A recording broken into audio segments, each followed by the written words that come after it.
ہجے تو آپ کو یاد ہوں گے، آپ کو الفاظ ان کے جو صوت ہے، جو حروف کی صوت ہے وہ بھی پتہ ہونی چاہیے کہ ہجوں کے ساتھ کون سا حرف جو ہے کون سی آواز دے رہا ہے، کون سی صوت کے لیے استعمال ہو رہا ہے، اور اس لفظ میں آیا اس کا استعمال ہوگا یا نہیں ہوگا۔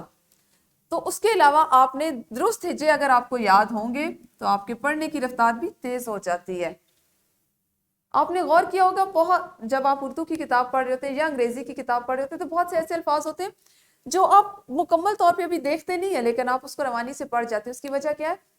آپ ان سے اتنے زیادہ، آپ کی بصارت ان سے واقف ہو چکی ہوتی ہے، آپ کا ذہن ان سے واقف ہو چکا ہوتا ہے، کیونکہ آپ کو ان کے ہجے، ان کی بناوٹ، ان کی آواز اور ان کی ادائی یاد ہوتی ہے۔ اسی طرح اگر آپ نے اچھی املا کرنی ہے تو اچھی املا سے آپ کے لکھنے کی رفتار بڑھ جاتی ہے۔ اگر آپ کی پڑھنے کی رفتار اچھی ہے، آپ الفاظ کی بناوٹ سے، ان کی آواز سے واقف ہیں، تو آپ کو لکھنے میں بھی بہت آسانی ہوتی ہے۔ جیسے ہی کوئی لفظ آپ کو املا کے لیے بولا جاتا ہے آپ اس کو فوراً لکھ سکتے ہیں، کیونکہ آپ کو اندازہ ہوتا ہے، آپ پڑھ پڑھ کے اس سے واقف ہو چکے ہوتے ہیں کہ اس کے ہجے کیا ہوں گے اور اس کی بناوٹ کیا ہوگی۔ اب آپ سوچئے، اگر آپ اپنے، یہ تو وہ چیزیں تھی جو ہم نے اپنی املا کے لیے کی، دوسری چیز ہم جو اس کے ساتھ کر رہے تھے وہ ہے اپنے آداب زندگی یا اپنی روزمرہ زندگی میں کچھ آداب جن کا شامل ہونا بہت ضروری ہے۔ سوچیں، ایک لمحے کے لیے آپ خیال کریں، تصور کریں کہ اگر آپ اپنی کسی دوست یا سہیلی کو اپنے گھر آنے کی دعوت دیں اور وہ کہے جاؤ جاؤ میں نہیں آتا یا آتی تمہارے گھر، یہی اس کے الفاظ ہوں اور یہی اس کا لہجہ ہو، تو آپ کو کیسا لگے گا؟ یقیناً بہت برا لگے گا، آپ تو فوراً اس سے ناراض ہو جائیں گے۔ حالانکہ ایسا بھی تو ہو سکتا ہے کہ اس کو کوئی ذاتی مصروفیت ہو جس وجہ سے وہ آپ سے ملنے یا آپ کی دعوت کو قبول نہ کر سکتا ہو، اور اگر وہ لڑکی ہے تو نہ کر سکتی ہو، لیکن آپ نے برا کیوں محسوس کیا؟ کیونکہ اس کے الفاظ کا انتخاب ایسا تھا کہ جو آپ کو بوجھل کر گیا۔ اگر وہ اسی بات کو طریقے سے کرتی یا کرتا تو آپ کو یقیناً برا نہ لگتا۔ اب ہر معاملے میں آپ کو ایسے اچھے برتاؤ کا مظاہرہ کرنا چاہیے کہ ناگوار بات بھی سنے تو اس کا تاثر اتنا برا نہ لگے، آپ کا پیغام دوسروں تک ٹھیک ٹھیک پہنچ جائے۔ اور ایسے آداب گفتگو کو برتنے کے بعد جب آپ اچھے آداب گفتگو کو استعمال کریں گے تبھی ہوگا۔ جیسے میں نے آپ سے کہا کہ آپ اپنی دوست سے کہتے ہیں کہ میرے گھر آؤ، اور وہ کہتی جاؤ جاؤ میں نہیں تمہاری بات مانتی، تو آپ کو اس کا انکار کرنا برا نہیں لگا، دراصل آپ کو اس کے الفاظ کا انتخاب برا لگا۔ آپ نے یہ کہا کہ کتنی بدتمیز ہے، کیا بات ظاہر ہوئی؟ کہ اس کو زندگی گزارنے کے آداب، طریقے، سلیقے سے وہ واقف نہیں ہے۔ اگر وہ آپ کو یہی بات اس طرح سے کہہ دے کہ میں معذرت خواہ ہوں یا میں معذرت چاہتی ہوں، میں کل مصروف ہوں یا کسی مصروفیت کے باعث میں آپ کے گھر نہیں آ سکتی، تو نہ تو آپ کو اس کا انکار کرنا برا لگے گا، اس کا منع کرنا کہ وہ آپ کے گھر نہیں، اور آپ کا دل بلکہ خوش ہوگا اس بات سے کہ اس نے کتنے طریقے سے، کتنی تہذیب سے، کتنی تمیز سے آپ کو انکار کیا۔ تو ہمیں اپنے الفاظ کا انتخاب اتنے محتاط انداز میں کرنا چاہیے کہ ہماری روزمرہ زندگی، ہماری گفتگو جو ہے وہ اس سے متاثر نہ ہو۔ گفتگو میں آداب کا استعمال، شائستہ اور مہذب ہونے کا تقاضا ہے کہ ہم اپنی گفتگو میں کچھ آداب کا خیال رکھیں۔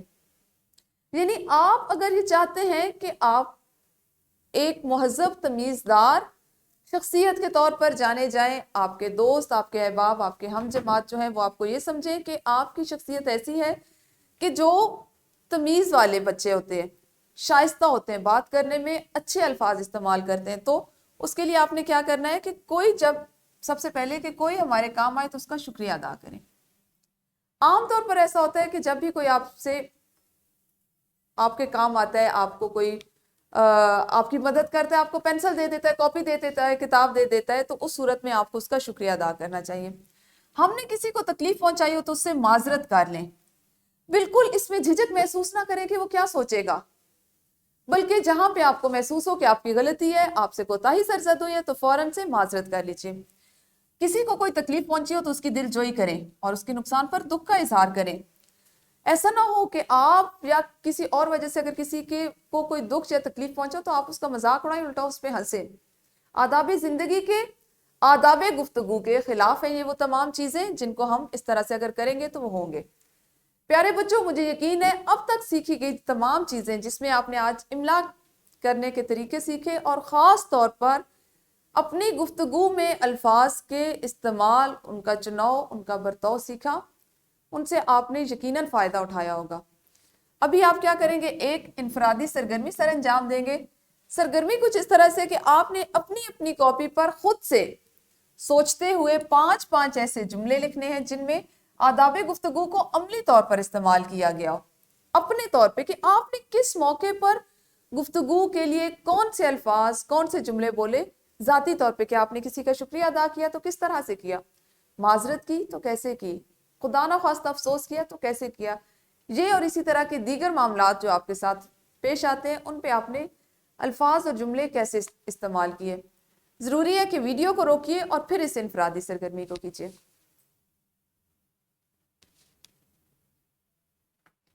جی یقیناً آپ لوگوں نے انفرادی سرگرمی کر لی ہوگی۔ اب آپ سر انجام دیں گے ایک گروہی سرگرمی۔ آپ کی معلمہ یا معلم جماعت کو سبق کے کسی ایک پیرے کی املا کروائیں گے۔ وہ مجموعی طور پر آپ کو بولیں گے، آپ نے اس کو ایک گروہ کی صورت میں، مطلب مکمل جماعت کی صورت میں کرنا ہے۔ املا لکھنے کے لیے بھی کیا ضروری ہے کہ آپ ویڈیو کو روکیں۔ یقیناً گروہی سرگرمی آپ لوگوں نے کر لی ہوگی۔ اب ہم کر لیتے ہیں اپنی مشق۔ مشق کا سوال نمبر 6 ہے، پانی پینے کے آداب کے اقتباس کی املا کریں۔ یہ آپ ابھی اس کو کر سکتے ہیں تو بھی کریں، اور اگر آپ اس کو اس طرح سے کر لیں کہ دو بچے مل کے ایک دوسرے کو کروائیں تو بھی کر سکتے ہیں۔ اس کے بعد آپ کے گھر کا کام ہے جس میں آپ ایک ورک شیٹ کر کے لائیں گے، اور ورک شیٹ میں آپ کے پاس آج مجموعی طور پر صرف 2 سوال ہیں کہ جو آداب یہاں لکھے گئے ہیں ان کے استعمال کی ایک مثال آپ کو دی جا رہی ہے۔ آپ ان کو استعمال کے خود سے استعمال کرنے کا ایک نیا جملہ لکھیں، جیسے شکریہ، آپ کی مدد کا شکریہ، ایک جملہ آپ نے خود لکھنا ہے۔ معذرت، مجھے افسوس ہے میں آپ کی مدد نہ کر سکا، یہ معذرت کے لیے ہم بولتے ہیں۔ افسوس، آپ کے نقصان پر بہت دکھ ہوا۔ اسی طرح آپ کے پاس ہے حوصلہ افزائی، پریشان نہ ہو، ہم سب آپ کے ساتھ ہیں، یعنی حوصلہ افزائی کرنی ہے تو اس طرح کا جملہ بولا جاتا ہے۔ پھر ہے سوال نمبر 2، ان جملوں کے الفاظ کے ہجے غلط ہیں، آپ ان کو ٹھیک کریں۔ کسی کی صحت ہے جو میرے سامنے، کسی کی ہمت ہے جو میرے سامنے جھوٹ بولے۔ آپ نے ان جملوں کو پڑھنا ہے جس میں جملہ ٹھیک ہے لیکن الفاظ کے ہجے غلط ہیں۔ آپ نے ہجوں کے حساب سے، املا کے حساب سے غلط الفاظ کو درست کر کے نیچے دوبارہ سے جملہ لکھنا ہے۔ یہ ہے آپ کی ورک شیٹ جس کو آپ گھر سے کر کے لائیں گے۔ پیارے بچوں، ہمارا سبق زندگی کے آداب زندگی جو ہے وہ ابھی جاری ہے۔ کل ہم اس کو اگلے حصے میں پڑھیں گے۔ اس وقت تک اپنا خیال رکھیے۔ اللہ حافظ، شکریہ۔